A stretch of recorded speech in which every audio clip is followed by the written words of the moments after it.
ندیم بھاوا جی، علی یاسر صاحب، آپ پاکستان سے یہاں تشریف لائے ہیں اور آپ ایک ایسی دھرتی سے یہاں آئے ہیں جس دھرتی پہ ابھی بھی ظفر اقبال جیسا شخص شاعری کر رہا ہے.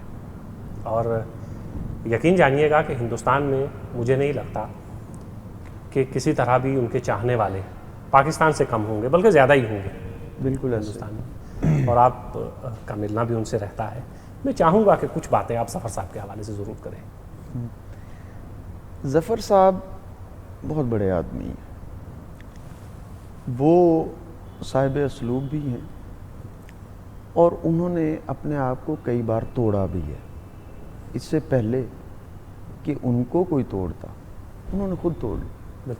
اس سے پہلے کہ ان کو کوئی پیچھے چھوڑتا انہوں نے خود کو پیچھے خود چھوڑ دیا. تو یہ ان کی ایک کامیاب بات ہے. اور پھر دوسری بات یہ ہے کہ ظفر صاحب کی تو یادیں خیر بہت ایسی ہیں جو جن کے لیے گھنٹوں باتیں کی جا سکتی ہیں. ایک خاص بات جو ہے ان کی یادوں میں کہ ان کی یاداشت بہت اچھی ہے. وہ آج بھی نوجوان شاعر کو، ہمارے یہاں پاکستان میں کوئی نوجوان شاعر ہے، وہ جب اس سے ملیں گے اور اگر وہ انہیں پسند ہوا تو وہ اس کا نام لے کر ملیں گے اور اس کا شعر بھی سنائیں گے. اچھا، اب یہ ایک اتنے بزرگ شاعر سے آپ ایکسپیکٹ کریں تو میرا نہیں خیال کہ مجھے یہاں نہیں کوئی نظر آیا کہ جو آپ کو جو ہے وہ اس طرح نہیں ہے. لیکن ظفر صاحب کے علاوہ نہیں ہوگا. نہیں، ظفر صاحب کے علاوہ ہمارے لاہور کی بہت بڑی رونق خالد احمد صاحب تھے. جب سے خالد احمد صاحب کا وصال ہوا ہے تب سے لاہور میں وہ جو ادبی بیٹھکیں ہوتی تھیں، جس طرح مطلب رات کو ہم گئے لکشمی فضل ہوٹل پر، خالد احمد صاحب بیٹھے، ہم 12 بجے 1 بجے 2 بجے 3 بجے تک بیٹھے رہے. ٹھیک ہے، چائے پیتے رہے، خالد احمد صاحب کا لنگر چل رہا ہے، چائے پی رہے ہیں جی، اب بھوک لگی ہے جی، وہ کھانا آ گیا جی. تو وہ چیزیں اب خیر ویسا ٹائم دینے والا کوئی ہمارے یہاں لاہور میں کوئی ایسا بزرگ نہیں رہا. ظفر صاحب چونکہ اب بہت بزرگ ہو گئے اور وہ اتنا وہ گھر سے نہیں نکل سکتے. اسی طرح لاہور میں اور بہت سے نام ہیں. اتفاق یہ ہے کہ ہم بہت سارے ناموں کو جو ہے وہ بھول جاتے ہیں. جب ہم بڑا بنانے جاتے ہیں، ہم سنتے ہیں بھائی اتنا بڑا آدمی اور ہم پہلی بار نام سن رہے ہیں. ایسے ہی ہے، جب ہم کسی کو بڑا بیسکلی نا ہم خود بنا رہے ہوتے ہیں اور ہمیں بعض اوقات چاہیے ہوتا ہے بڑا، کیونکہ ہم چھوٹے ہوتے ہیں. تو اور نام بھی کافی ہیں. خورشید رضوی صاحب ہیں، مرتضیٰ بیگ برلاس صاحب ہیں. برلاس صاحب نہ صرف اچھا شعر کہتے ہیں بلکہ ایسی دھرتی کو زمین چاٹ لیا کرتی ہے، ظلم بڑھ جائے جہاں حد سے زیادہ برلاس. ان کی مزاحمتی رنگ اور انہوں نے ادب کی جو پرورش کی ہے، وہ سول سروسز میں انہوں نے ساری زندگی جو گزاری ہے، تو ادیبوں کو انہوں نے بہت نوازا ہے. اور ان کی وجہ سے ہمارے آج بلکہ ایک محفل میں ہمارے بہت معروف شاعر اور میرے بہت اچھے دوست عباس تابش نے کہا کہ کبھی ہم برلاس صاحب کے مشاعرے پڑھا کرتے تھے اور ان سے ملنے والی رقم سے اپنی کالج کی فیس ادا کیا کرتے تھے. تو اس طرح دیکھیں، ایک جب فلم کامیاب ہوتی ہے نا تو اس میں ہم بیک گراؤنڈ کے میوزک کو کیوں بھول جاتے ہیں. ٹھیک ہے، ایک کامیاب شخص جو ہے وہ کتنے ایک بڑا درخت کتنے چھوٹے درختوں کو، کتنے چھوٹے پودوں کا رزق کھا چکا ہوتا ہے جن کو ہم بھلا چکے ہوتے ہیں. تو یہ میں اکثر کہتا ہوتا ہوں کہ ظفر اقبال صاحب کو ہی محض جو ہے وہ بلا شبہ اس وقت وہ بہت بڑے شاعر ہیں اور بڑے شاعر ان کو مانتے ہیں کہ عمر کے اس حصے میں وہ شعر کہہ رہے ہیں، لیکن عمر کے اس حصے میں اور بھی شاعر کہہ رہے ہیں.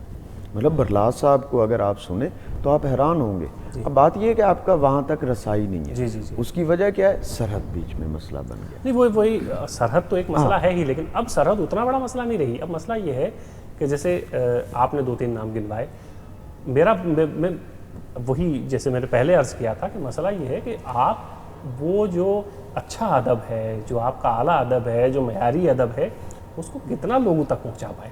یہ کوتاہی ہماری ہے. یہ اس میں کوتاہی میں عرض کروں آپ کی بات کو کہ ہم نے مشاعروں کو جب پلان کیا تو ہم مشاعروں کو پھر گلیمرائز بھی کرنے لگے.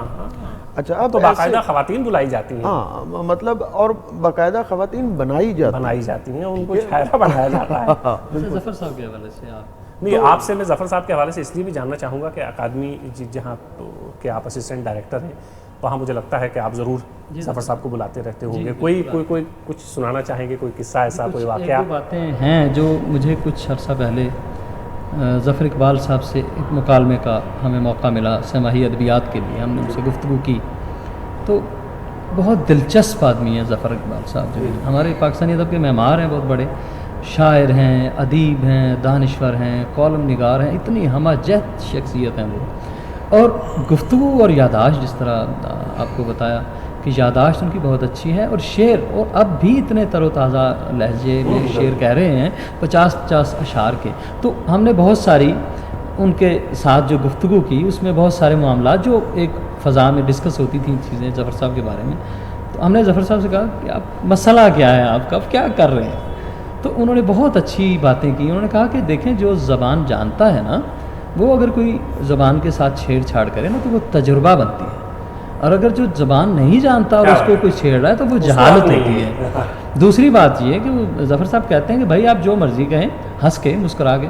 اب ایک تو ادب کسی سرحد کا قائد نہیں ہے، ادب جو ہے وہ کسی بھی سرحد، اس کو کوئی بھی دنیا کی سرحد ادب کو قید نہیں کر سکتی، وہ پہنچ جاتا ہے. دوسری بات یہ ہے کہ ظفر صاحب نے کہا کہ ہنس کے کہا کہ پھر بھی آپ دیکھ لیں کہ ظفر اقبال جہاں 2-4 دوست ادیب شاعر بیٹھے ہوتے ہیں، وہاں ظفر اقبال ڈسکس ہو رہے ہوتے ہیں. بالکل ہو رہے ہیں. وہ کہتے ہیں میرا یہی مسئلہ ہے، بس آپ لوگ مجھے اپنے ذکر میں، اپنی محفلوں میں آپ ڈسکس کرتے ہیں. دوسرا، ظفر صاحب سے ہم نے کہا کہ ظفر صاحب آپ 50 اشعار کی غزل کہہ رہے ہیں، تو آپ اتنا کچھ اس میں انتخاب کریں. وہ غزلوں کے سیٹ بنا رہے ہیں اور آپ مختلف انداز سے ردیفیں قافیے بدل کے جو آپ کام کر رہے ہیں. تو ظفر صاحب نے کہا کہ دیکھو کہ جو اچھا بیٹسمین ہوتا ہے نا، کلاس کا بیٹسمین، تو وہ اگر بیٹنگ کرتا ہے 4 رن بنا کے بھی آؤٹ ہوتا ہے نا، اپنی کلاس شو کرتا ہے.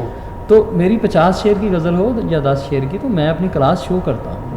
دوسری بات یہ کہ وہ کہتے ہیں کہ جو رنگا رنگی میری شاعری میں موجود ہے، جو جتنے موضوعات کو میں نے سمیٹا ہے، جتنی لسانی تشکیلات کے حوالے سے یا جتنے لسانی تجربے میں نے کیے ہیں، جتنے الفاظ بنائے ہیں نئے، اردو ڈکشنری کو، اردو لغت کو جو میں نے نئے الفاظ دیے ہیں، کیا اور کوئی شاعر آپ کے پاس ہے جس نے دی؟